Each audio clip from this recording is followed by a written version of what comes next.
Aku bukanlah tergolong orang indigo yang bisa mampu melihat makhluk gaib, tapi entah kenapa dari kecil aku bisa merasakan adanya makhluk tak kasat mata yang ada di sekitarku. Peristiwa ini terjadi sekitar tahun 2007. Saat itu aku masih baru lulus madrasah aliyah. Untuk mencari pengalaman, aku pergi ke rumah pamanku di Tapak Tuan, Aceh Selatan. 3 bulan aku di sana. Kemudian pamanku berencana pindah kontrakan untuk mencari suasana baru. Tak lama berselang, akhirnya kami pun pindah. Rumah yang sekarang kami tempati ini tergolong sangat tua. Terdiri dari 2 lantai, dan di setiap lantainya hanya ada 1 kamar yang ukurannya menurutku terlalu besar, sekitar 6 kali 6 meter. Sudah puluhan keluarga mungkin pernah ngontrak di rumah itu sebelum kami. Hari pertama kami melakukan bersih-bersih bersama sebelum pindah. Sebenarnya aku sudah bisa merasakan hawa yang lain di rumah itu, tapi aku enggan mengatakannya pada pamanku. Malamnya, karena kelelahan, aku pun tertidur pulas di kamar. Ya, aku menempati kamar atas bersama seorang sepupu yang cewek bernama Jala. Usianya hanya terpaut 2 tahun di bawahku. Kami memiliki kebiasaan yang sama, yakni tidak bisa tidur dalam keadaan terang benderang. Jadi kami tidur dengan mematikan lampu kamar, sehingga menjadikannya gelap gulita.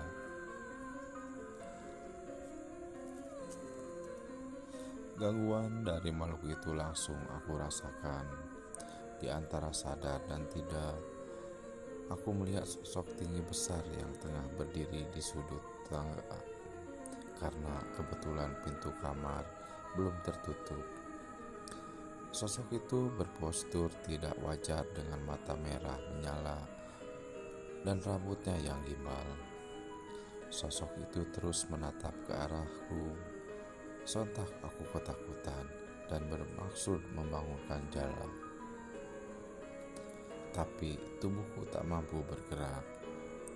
Suaraku juga tak bisa keluar, padahal aku sudah berteriak. Tapi justru suaraku hanya tercekat di tenggorokan saja. Alhasil, aku hanya bisa pasrah dan berdoa sambil memejamkan mata dan sesekali melihat ke arah makhluk itu, berharap makhluk itu sudah tidak ada. Beberapa saat kemudian, akhirnya makhluk itu benar-benar lenyap dari pandanganku, bersamaan dengan berakhirnya ayat kursi yang kubacakan. Aku pun bisa bernapas lega. Aku lalu membaca doa tidur dan melanjutkan kembali. Siangnya, aku melanjutkan rutinitasku seperti biasa dan menganggap itu hanya bentuk perkenalan dari makhluk yang terlebih dahulu menempati rumah ini sebelum kami. 3 minggu berselang, aku tak lagi mengalami gangguan. Sampai pada suatu hari, kebetulan hari itu kami berwisata ke air terjun dan sampai di rumah saat menjelang maghrib. Kami pun mandi secara bergantian. Aku mendapat giliran terakhir karena kebetulan hari itu mengalami masa menstruasi. Jadi aku mengalah karena yang lain mengejar waktu maghrib. sedangkan aku tidak sholat. Aku pun mempercepat mandiku karena memang aku tak pernah mandi saat maghrib, apalagi dalam keadaan kotor seperti itu, di mana saat-saat seperti itu rentan dengan gangguan makhluk gaib. Saat aku hendak memakai handuk, sama-sama aku mendengar seseorang memanggil namaku. Awalnya lirih dan kupikir itu suara sepupuku. Tapi ketika kalinya benar-benar jelas dan itu bukan suara sepupuku, karena penasaran, aku pun menyahut panggilan itu. "Siapa ya?" teriakku. "Ini aku, Kak Irma," sahutnya. "Ada apa?" tanyaku lagi. Tapi sudah tak ada lagi sahutan lagi. Aku pun bergegas mengenakan handuk dan keluar sambil berpikir siapa Irma itu. Apakah itu temannya Jala? Sesampainya di kamar, aku pun bertanya pada Jala yang baru selesai sholat. Apakah tadi ada temannya atau saudara yang bernama Irma yang datang? Dia pun heran dan menjawab tidak ada. Aku lalu menceritakan peristiwa di kamar mandi tadi. Malah dia yang ketakutan. "Kak, logikanya ya, ini maghrib, gak mungkin ada orang yang berkunjung karena kurang sopan berkunjung ke rumah orang waktu maghrib. Terus kakak lihat gak tulisan itu?" Tunjuk Jala ke arah roster pelajaran yang ditempel di sudut langit-langit, tapi sudah kelihatan sangat usang. Aku pun heran, apa ada sama roster itu? Aku mencoba melihat tulisan di bawahnya, di luar tabel roster. Aku pun melihat ke sudut roster tersebut dan tertulis, ternyata ada nama Irma Yulistikawati, dan tepatnya di atas tabel tertulis roster pelajaran kelas 3 IPA tahun 1996-1997. "Apa?" Aku terenyah spontan. Jala merapat ke arahku sambil merangkul lenganku erat-erat. Tapi aku segera menguasai keadaan. "Kamu ini kayak orang tak punya iman saja. Habis sholat toh, masa takut sama yang begituan?" "Takut tuh sama Tuhan, bukan sama hantu," ucapku sambil tersenyum, berusaha mencairkan suasana, walaupun sebenarnya bulu kuduku merinding. Keesokan harinya, aku berusaha mencari tahu kepada tetangga tentang anak yang bernama Irma itu. Mereka bercerita, Irma itu adalah gadis remaja yang meninggal karena tercebur ke dalam sumur yang ada di dalam kamar mandi rumah kontrakan itu. Mereka malah heran, kenapa aku bisa tahu Irma. Aku hanya menjawab karena membaca tabel roster yang di atas kamar. 2 hari berselang, waktu menunjukkan pukul 16.30. Saat itu aku baru bangun dari tidur siang karena kebetulan hari itu hari libur. Jadi aku sedikit lebih santai. Aku berniat mengambil minuman ke dapur. Saat aku sedang meneguk minuman di depan meja dispenser, tiba-tiba aku melihat ada seorang anak kecil berusia 4 tahun berlari ke arah pintu belakang rumah yang memang sedang terbuka. Anak itu berlari sambil mendorongku dari belakang hingga aku tersedak. Aku pikir itu adalah sepupuku Haikal yang masih berusia 4 tahun.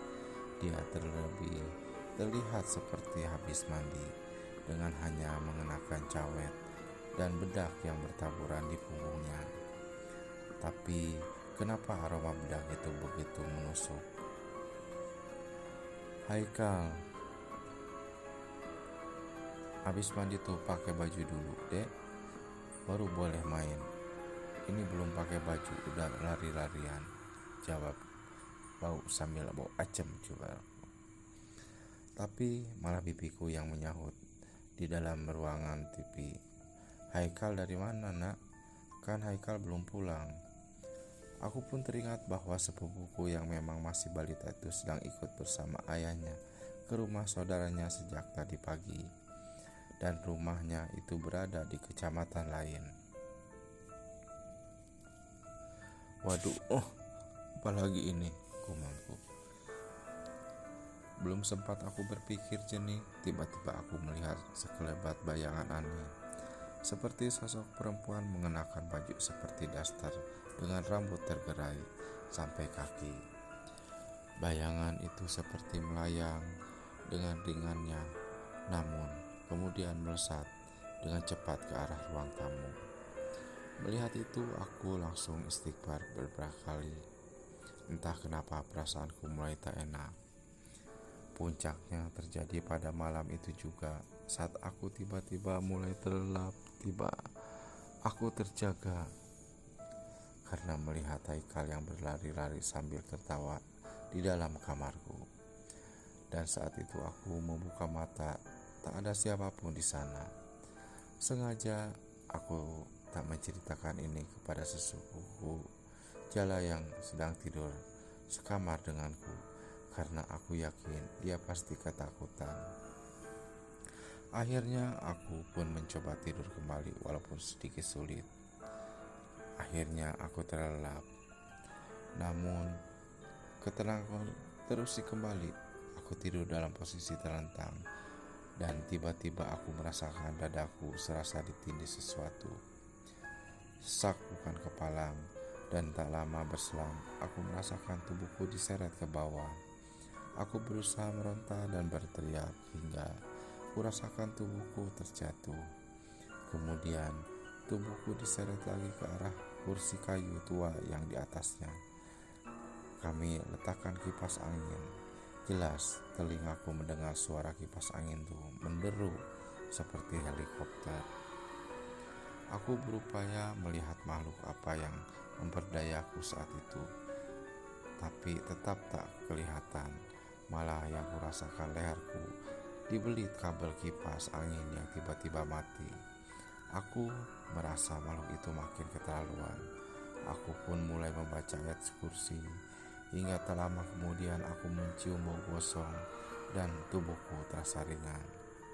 Aku langsung tertidur di bawah kursi tua itu dengan kondisi leher yang terlilit kabel kipas angin.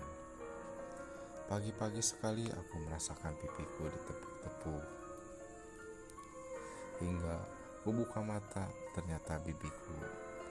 Tiba-tiba aku sudah ada di tempat tidur lagi dan langsung istighfar. Bibiku berkata bahwa ia yang mengangkutku dari bawah kursi dan melepaskan lilitan kabel di leherku. Katanya aku pingsan. Bibiku bertanya kenapa aku bisa dalam posisi seperti itu. Aku pun menceritakan kejadian, dan dia pun menambahkan bahwa tadi malam tiba-tiba saya lari dari kamar dan berkata bahwa saat ia memelukku sambil tiduran, bukan aku yang dipeluk, melainkan pocong yang amat besar. Maka dari itu dia langsung lari ke kamar dan memilih tidur dengan orang tuanya. Siangnya kami mendatangkan seorang ustadz ke rumah dengan tujuan membersihkan rumah itu agar kejadian yang nyaris membunuhku semalam tidak terjadi lagi. Kami mengadakan pengajian dan mengundang para tetangga di pengajian itu. Dari mereka juga mendengar bahwa di kamar tempat aku dan Jala tidur itu pernah ada seorang wanita yang meninggal karena melahirkan.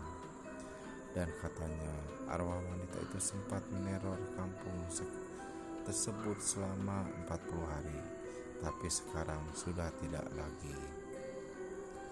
Pak Ustadz menyarankan pada kami bahwa kami harus sering membaca surat Yasin di rumah itu, dan aku juga dianjurkan untuk tidak mematikan lampu saat tidur.